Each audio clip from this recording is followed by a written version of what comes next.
Item number 3. RFA 179-18, Project 18-537C, paving concrete extension or contract extension, excuse me. Darren Fishel, Road and Bridge Administrator. Good morning, Darren. Good morning, Commissioners. We're here this morning to discuss and take appropriate action on a Saline County Road and Bridge Department request to extend the paving contract awarded to APAC Shears Salina Branch for the furnishing of all tools, equipment, and labor required to provide profile milling, leveling, and surface course overlay on 2 sections of roadway. The cost of the overlay on these 2 sections of road is approximately $173,725.60. These 2 sections of road are Waterwell Road from Old 81 Highway to Ohio Street, and Ohio Street from Waterwell Road going north to the Salina city limits, approximately a half a mile. This pavement has been in stress and need of repairs for several years. It is a section of roadway that is involved in the annexation lawsuit. There's $100,577.11 in what is considered to be the tipping fee account. This account was created to defer some of the maintenance costs and retire bonds for the building for a portion of Waterwell Road. We would propose zeroing out the balance of this account and pay the remainder from the 011 sub-department account for contractual asphalt that has an unencumbered balance of $334,579.60. APAC was the low bidder and awarded a paving contract for Saline County Project 18-5373 on May 1 of 2018. APAC has agreed to extend this price for extra work on the project. There is language in the contract that allows us to modify the contract that is dependent upon available funding. County Council was sought on the legality of the issue and has approved. Alternatives for action are 1, accept proposal, 2, direct funding from a different source or adjust percentages, 3, reject proposal. Staff recommends accepting the proposal from APAC Shears to perform this work. The monies are available and can be scheduled to coincide with the existing contract and prices. It will extend the life of the pavement 12 to 15 years before rebuild will be needed, and it'll correct some of the ride at the railroad tracks on Waterwell Road. The budget impact is we would take $100,577.11 from the account 440 Road and Bridge tipping fee, Waterwell, and $73,148.49 from the Road and Bridge Sub-Department 035 account. This would leave a balance of $261,431.11 in our contractual asphalt. Okay, Darren, I noticed that in driving that road on Ohio Street, that where the city, going south from Schilling Road to the city limits, and then once you get to that half-mile mark, the road is definitely a different grade of road, I guess you would say. Will this, what you're planning on doing here, will bring it up to the level, will it be the same type of material and so forth that the city has in that first half mile? The city did a chip seal on their half-mile road. We're going to overlay it, so it's not the same material. This is a new pavement. Okay, I guess that doesn't... Better or worse than what the city has? It'll ride better, yes. All right, further questions of Darren? One question I had is that if by zeroing out this account from the tipping fee account, if we zero that out, it'll still be there in case we... The account will still exist, oh, yes. Okay. I didn't want to close out and then it go away, where if we start getting monies again from that tipping fee, that it'll go. Okay. Thank you. Will this 2-inch overlay improve the railroad crossing on Waterwell? Yes. That'd be a plus. Thank you. And again, we get back to the same old thing, that access to the businesses, because I know there's what Doug Bradley Trucking, along with the cabinet maker along there, the 2 primary ones, I think. I do have assurance from the contractor that they will contact the businesses and the property owners, and during construction they will be allowed access to their properties and businesses. Okay. Is there any public comment? Seeing none, I'll bring it back to the commission for further questions or possible action. Mr. Chairman, I move we sign the paving contract extension with APAC Shears Saline in the amount of $173,725.60 as requested by staff. Second. Okay, it's been moved and seconded that we sign the paving contract extension with APAC Shears for RFA 179-18. Further comments or questions, I would ask, do we know a time frame we're going to do this project? This will extend their project through the end of October, so it will be done before the end of October. And that having been said, but there's no start? No start date. They said more along the lines of towards the middle of September to the middle of October is kind of when they're going to be in there. I just want to use the word caution when it comes to harvest. Middle of September is the fall harvest, and both of those roads are main arteries into the community. I don't know that, you know, I'm assuming that the farmers would use that road getting to the elevators on the east side of town. I don't know, but I'm just throwing the word of caution out there. So, any further comments? All right, it's been moved and seconded that I'll call for the question, excuse me. All those in favor say aye. Aye. Opposed, same sign, motion carries. Item number 4. RFA 180-18, bid award for mulching attachment with Darren Fishel, Road and Bridge Administrator. Morning again, Darren. Again, I'd like to discuss and take appropriate action on a Saline County Road and Bridge Department request to purchase a mulcher attachment and related items for a hydraulic excavator. Sealed bids were opened on April 16th of 2018 in room 217 of the Saline County Courthouse. Bids and specifications were sent to 5 different vendors. We received 2 bids. One from Sellers Equipment for $35,259. One from Murphy Tractor for $53,800. Because of the price difference between the 2 bids, I contacted Sellers with some concerns about their equipment with the difference, and they in turn contacted the manufacturer, which is Bradco, and they offered to make an attachment to our specifications for a demonstration to possibly alleviate any concerns that we may have over the quality of their equipment, and without any expectation of purchase. They would say, you know, if you like it, you like it. If you don't, you don't. And so that's why there's so much lag time in this bid opening. The bids were opened right here around the middle of April, and we're just now getting it to us because they built this one and we did demonstrate it. We would like to accept the proposal from Sellers Equipment. The other alternative perhaps is to accept the proposal from Murphy or reject all proposals and rebid. Just a little history on this particular type of equipment. This is March of 2010. This is a Saline County excavator.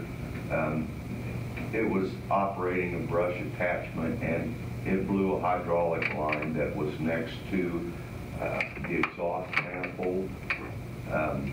When the insurance adjuster came out, he looked at the machine, and this was not the first machine he had seen of this type like it. They had an issue, and when this would happen, they would let it burn. But one of the things I'd like you to look at in this picture is look at the road and see all the debris that's there.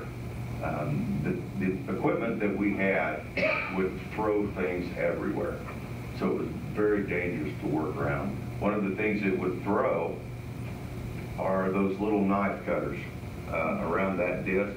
The disc was becoming fatigued and cracked and dangerous, so we sold it on Purple Wave rather than try and retrofit it to another machine. So comes along 2014, we purchased a new excavator.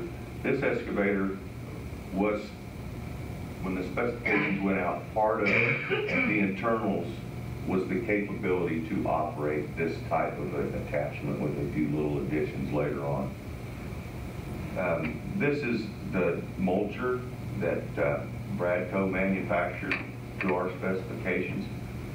We had some work done to the excavator out of house, because the excavator was under warranty, there was a case drain line that needed to be added, and we wanted the company with the warranty to add the case drain. So Murphy Tractor added the case drain. And this was last Wednesday.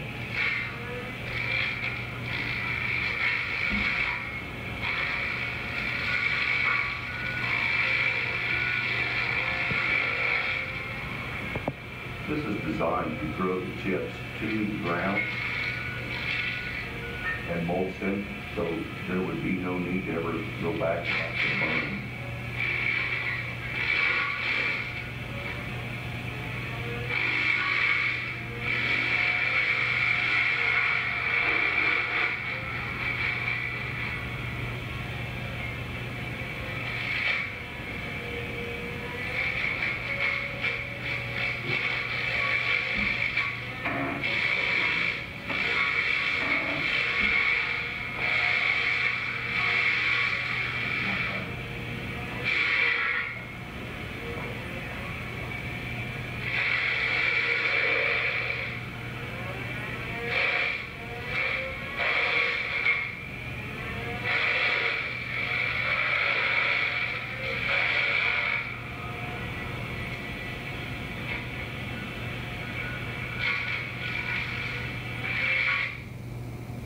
So, very effective in that, you'd never have to come back and burn the pot.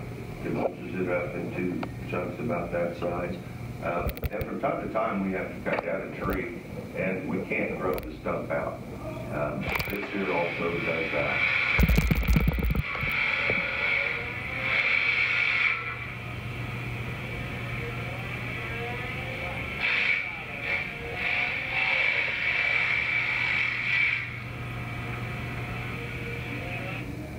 Darren, I noticed that there is some larger residue on the ground. I mean, how do you go about that? You just pick With it the up? large residue on the ground, once you're done, you take that implement and you just rake it along the ground, and then it goes ahead and mulches up the rest of it. And then that just stays there? Yeah.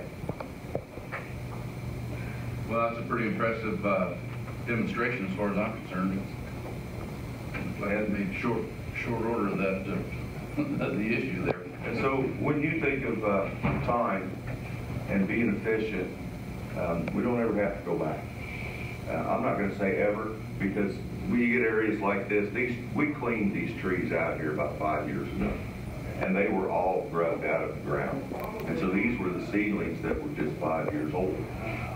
And so, you know, and it took us about 2 weeks, but I think with an experienced operator, once they had some time, you could probably clean that whole ditch in a couple of days. And then here's another operation that we do with hedgerows, is right now we side latch. We take the bucket and we rake the side of the tree, and then we have to go pick up the limbs and pile them, and then go back and burn them. With this particular attachment, it'll just mulch it all right there. So once we're done, we don't have to go back, we don't have to wait for snow, and it gets us out of trying to move us away from the burn business, and reduce our exposure and liability that way.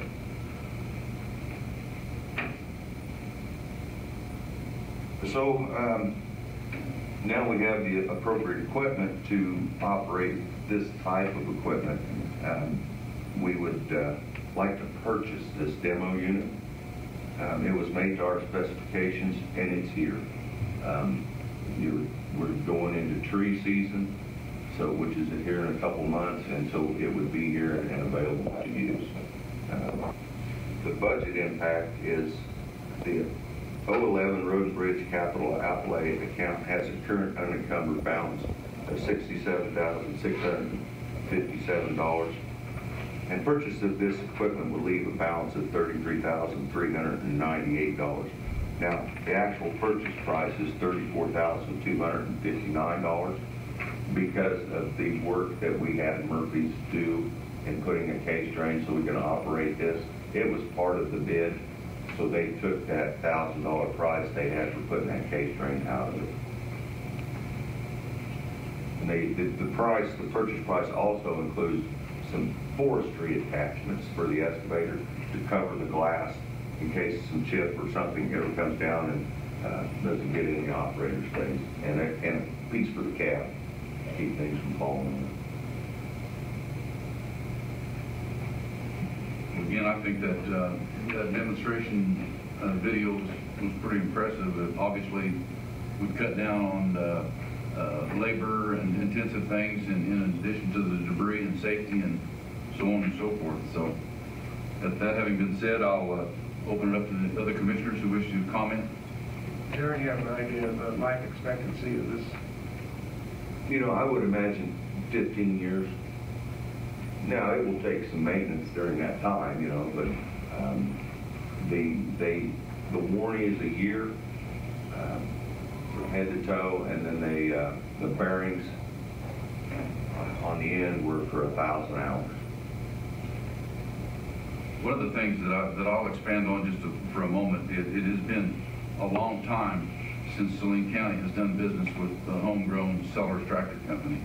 I'm happy to see them come back and agree to bid with us again, and happy that they could be the low bidder.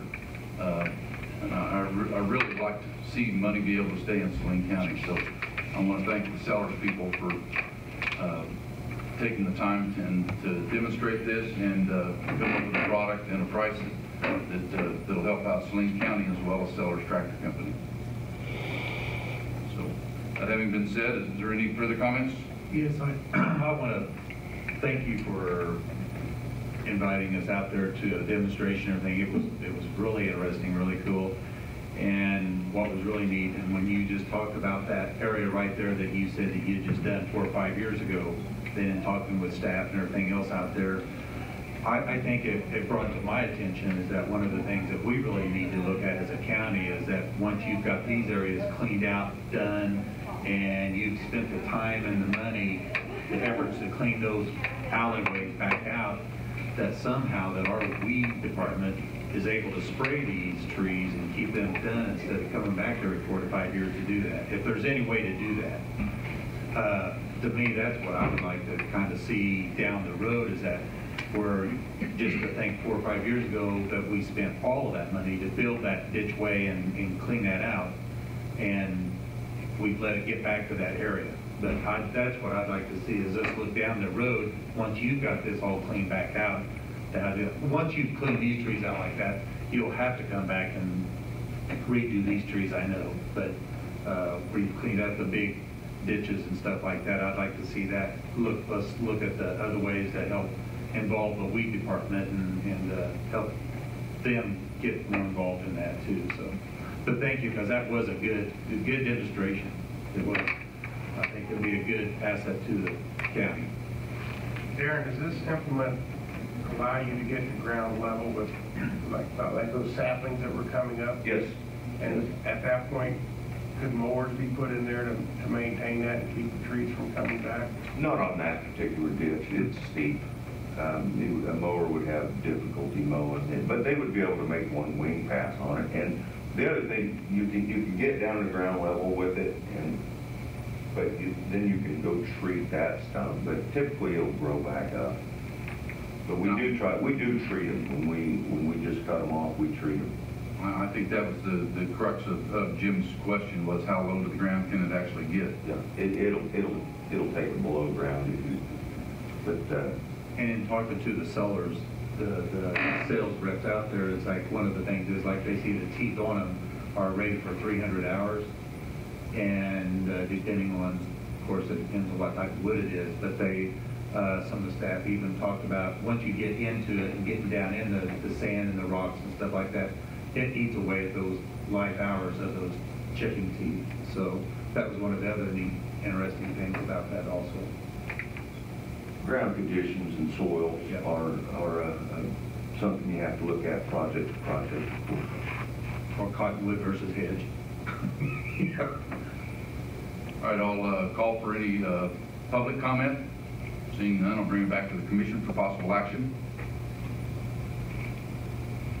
Mr. Chairman, I move to accept the bid for mentioned attachment to Sellers equipment in the amount of $34,259. Second motion. It's been moved and seconded that we approve RFA 180-18 bid award for a mulching attachment to Sellers equipment in the amount of $34,259. All those in favor say aye. Aye. Opposed, same sign, motion carries. Item number 5. Policy 40.32, purchasing, with Andrew Manley, Assistant County Administrator, Director of Finance. Good morning, Andrew. Good morning, Commissioners. Before you are 3 policies. The first one is, again, the purchasing policies in front of you again. After it was last approved in June, we identified some further areas of explanation or correction. The first one, we'll go to page 2.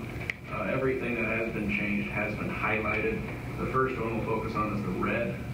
These thresholds were incorrect. I must have pulled an old file. But last November, I believe, we updated these thresholds to the 10,000 and the 15,000 from the 3,000, so I merely pulled the wrong file. So that is updating based upon the November correction. In yellow are the updates. The first one is repetitive purchases.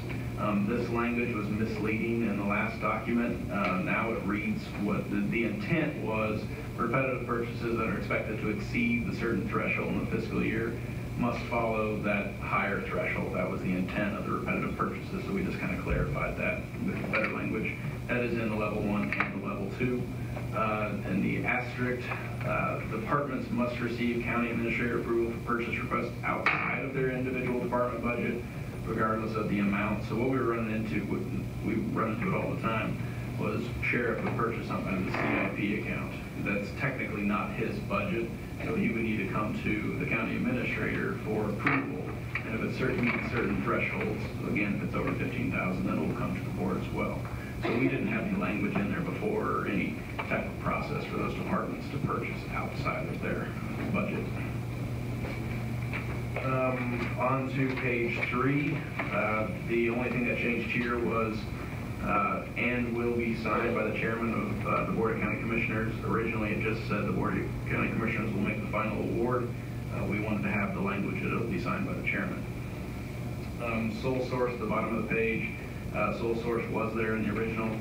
We simply just added a definition, defined as a purchase or a contract that is only one known source or that only one single supplier can fulfill the requirements. And lastly, on the local preference, we wanted to add an example of how we calculated that, because there was some confusion, or there's 2 ways you can look at how you calculate what's the low bidder. We wanted to have one way so that it's clear for future people looking at this. So that is the purchasing policy updates. Are there any questions?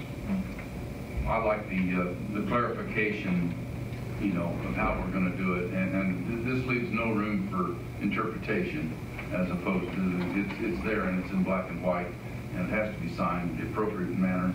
I like cleaning up these types of loose ends, so to speak, or that can potentially be a loose end.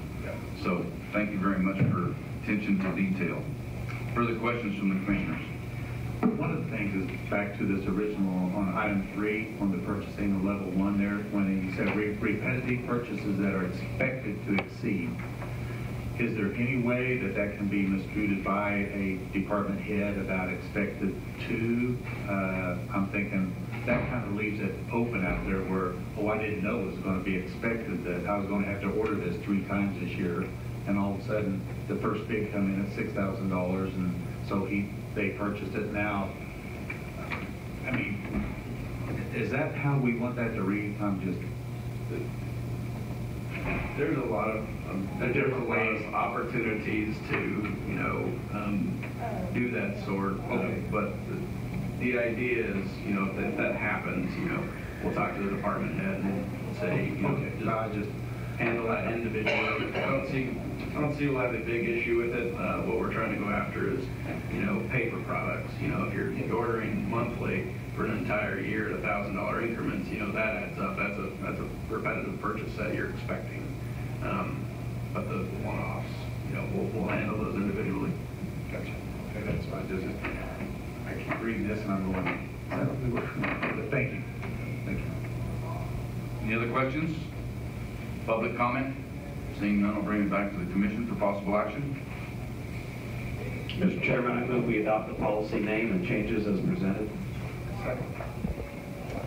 It's It's been moved and seconded that we adopt the policy name and changes as presented in policy 40.32, purchasing. Further comments? All those in favor say aye. Aye. Opposed, same sign, motion carries. Item number 6. Policy 40.40, cellular equipment, with Andrew Manley, Assistant County Administrator, Director of Finance. You're the star, Andrew. Let's go.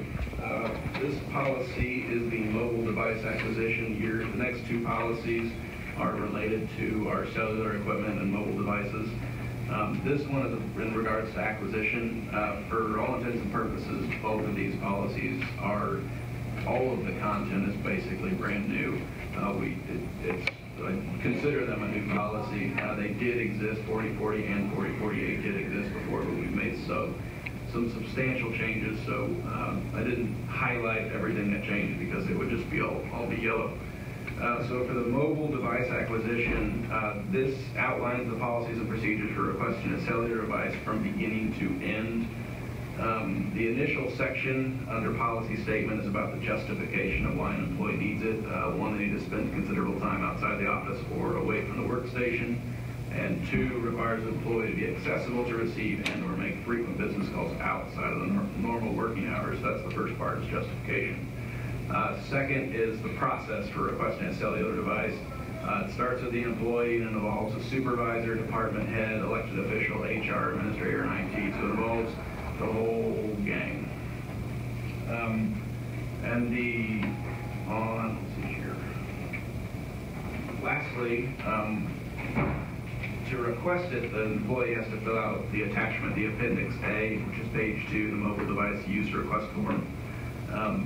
What we liked about this was the employee signs off that they understand the 4048 policy, which is the next policy we're getting to, which is the acceptable use of a county device. So when the employee is requesting access to a county device or email on their phone, they must acknowledge the policy, which is something that we like. Any questions on the mobile device acquisition policy? Well, once again, Andrew, I want to compliment you on the clarity that this provides for both, not just the commission, but the employees themselves and the department heads. And it makes it very clear as to what is and is not acceptable and what they need to do to request these things. So thank you very much. Other questions from the commissioners?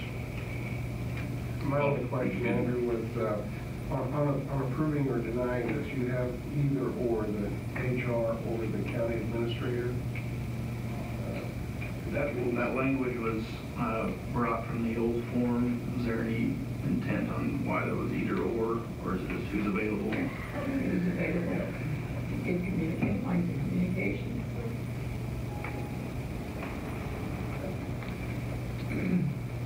Further questions, comments? Public comment?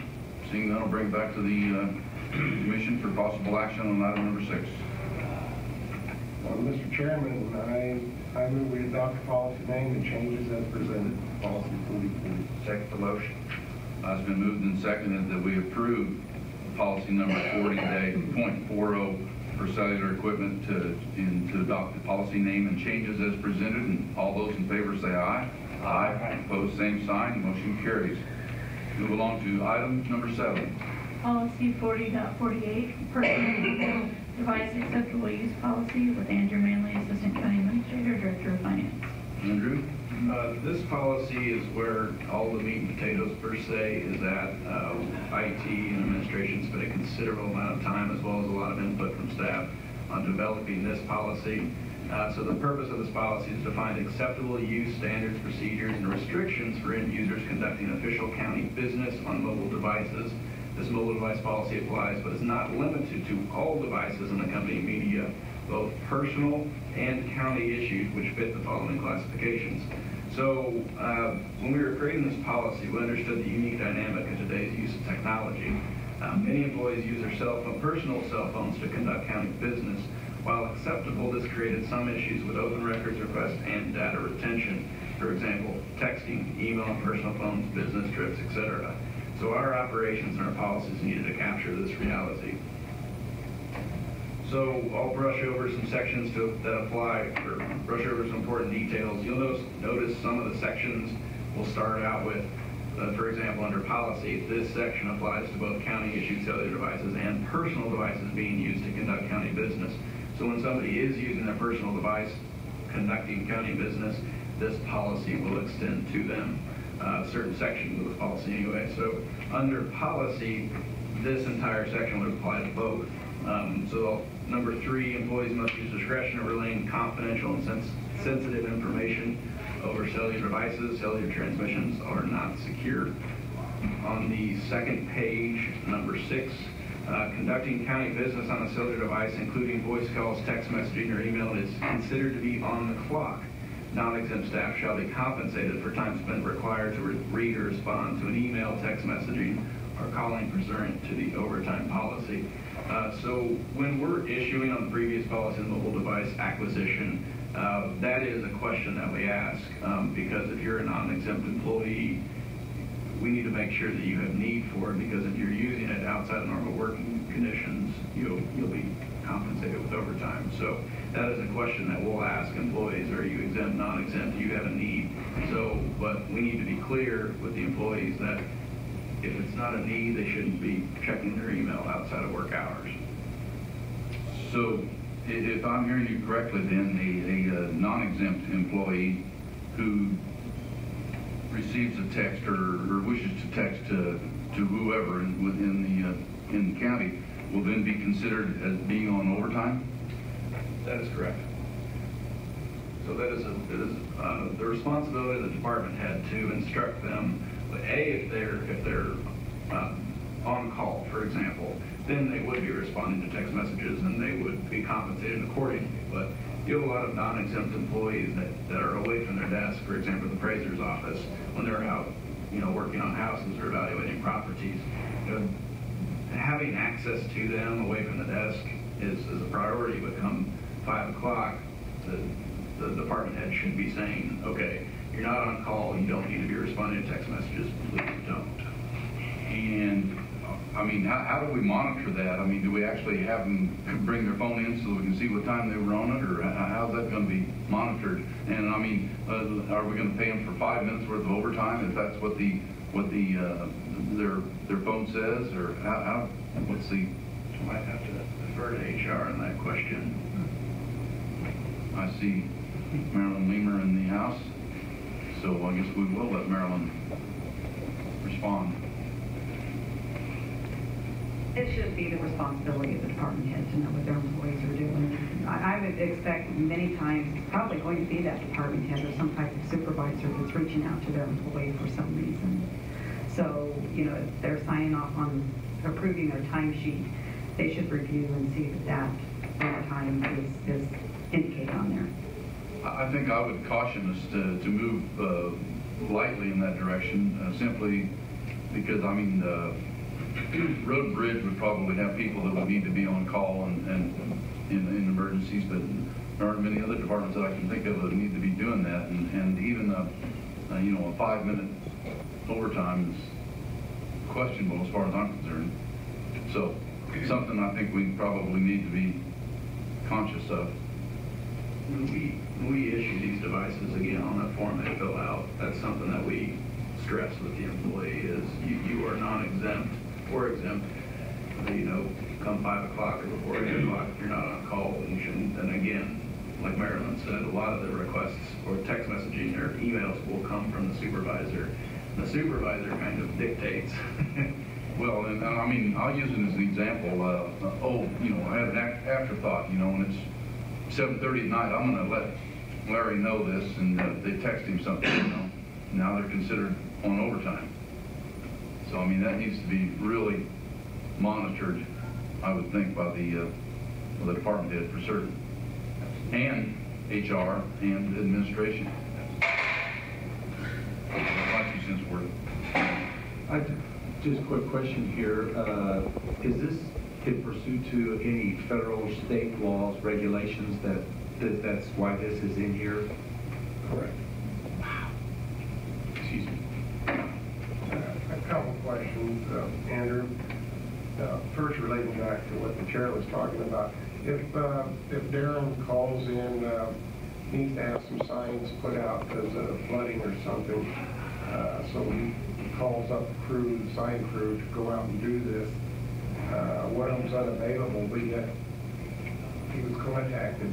Is he paid overtime for just getting that notice, or is that, I mean, I don't understand all the logistics. Or if you want to tell someone that the schedule to come in at 6, but you don't need them until 7 or 8, you want to give them the courtesy of not having to come in that early, you give them that notification. You have to pay them overtime to let them know that. Once again, I will yield to There are Mr. some Lieber. allowances for the de minimis, just those very brief calls that you don't have to do it, but once you start having that conversation back and forth, if it's by email or text, or you have a lengthy phone call, then we should be paying them, because you're doing it for the benefit of the employer. But in that situation where, you know, I'm not available, call so-and-so, that's considered de minimis and wouldn't need to be compensated. Okay.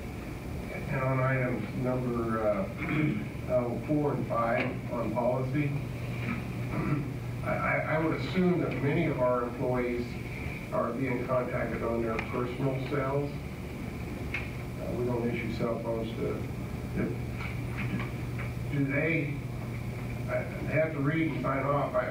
I would assume, because this is past my knowledge, and I would assume there's some others out there that don't know whether or not their phone meets this criteria, or are we then obligated to issue them phones because they're personal phone, or do we request them to update their equipment to meet this criteria? I think the idea with 4 and 5 was they had a VPN connection to the mail.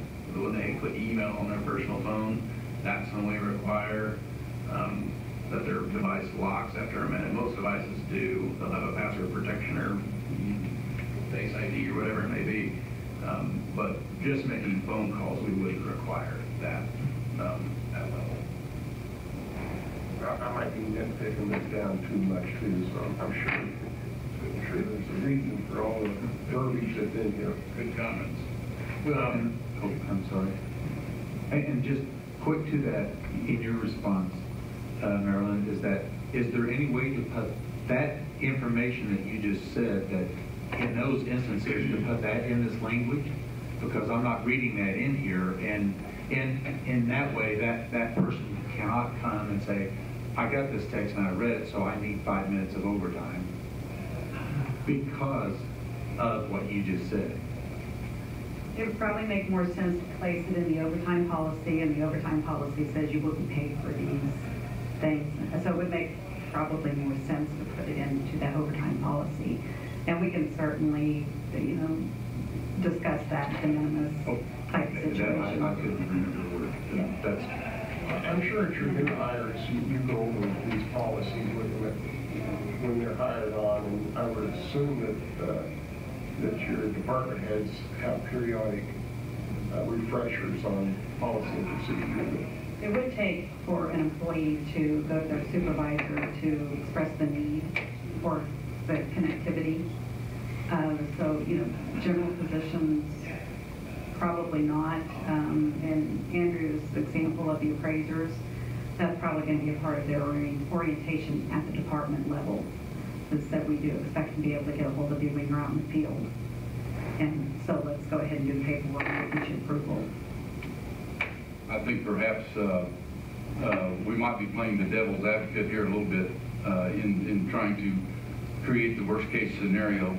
And I think the practical sense that it probably is that common sense needs to be used in these instances. And if we see one department head or one particular employee who is constantly using this or taking advantage of the situation, that we can look at it from a common sense application and move forward from there. So nonetheless, I like the languages that's in here.